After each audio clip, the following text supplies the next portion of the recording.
Hello friends, আজকে আমরা বানাবো মেথি মটর মালাই। প্রথমে কড়াই একটু তেল গরম করে নেব। তেলের মধ্যে পেঁয়াজ কুচি, কিছুটা রসুন, কিছুটা আদা আর কিছুটা 4-5টা মতো কাঁচা লঙ্কা দিয়ে দেবো। কাঁচা লঙ্কা দেওয়ার পর এর মধ্যে টমেটো দেব।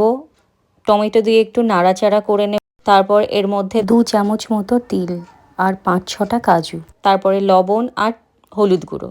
লবণ দিলে কি হয়, টমেটোটা তাড়াতাড়ি সিদ্ধ হয়ে যায়। এবার দেবো একটু জিরে গুঁড়ো 1 চামচ মতো, 1 চামচ মতো ধনে গুঁড়ো আর লাল লঙ্কার গুঁড়ো। তারপরে একদম লাস্টে দিয়ে দেবো একটু আমচুর পাউডার। এবার এই মশলাটা একটা মিক্সিং জারে নিয়ে একটা পেস্ট বানিয়ে নেব।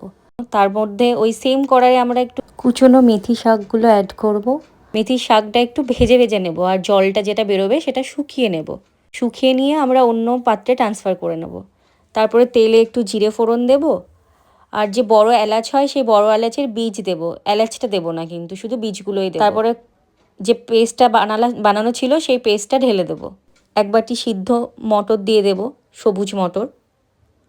তারপর যে মেথি শাক ভাজা ছিল সেই ভাজাটা দিয়ে দেবো এর মধ্যে। আর একটু জল অ্যাড করব। তো জলটা আমি মিক্সিতে যে মশলাটা পিষেছিলাম ওইটাই ধুয়ে দিয়ে দেব। আর আর লাগবে 1 বাটি দুধ। দুধটা আমরা রুম টেম্পারেচারের দুধ নিয়েছি।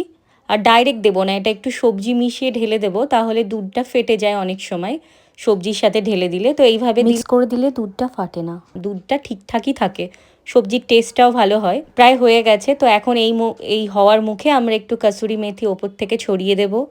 আর 1 চামচ চিনি দেবো যাতে টেস্টটা ব্যালেন্সটা ঠিক থাকে। আর সবার লাস্টে একটু গরম মশলা ওপর থেকে ছড়িয়ে দেব। এই মেথি শাকের রেসিপিটা খেতে খুব ভালো হয়, খুব সুন্দর হয় খেতে, অসাধারণ লাগে। এবার একটুখানি দুধের মালাই বা আমুলের যে ক্রিম হয়, ফ্রেশ ক্রিম, সেটা 2 চামচ মতো দিয়ে ভালো করে নেড়ে চেড়ে নেব। তো এটা এটা দেখতে খুব সুন্দর লাগে আর খেতেও খুব ভালো লাগে। আর মেথি শাকে যে তেতো ভাবটা থাকে, এইভাবে বানালে একটু তেতো লাগে না।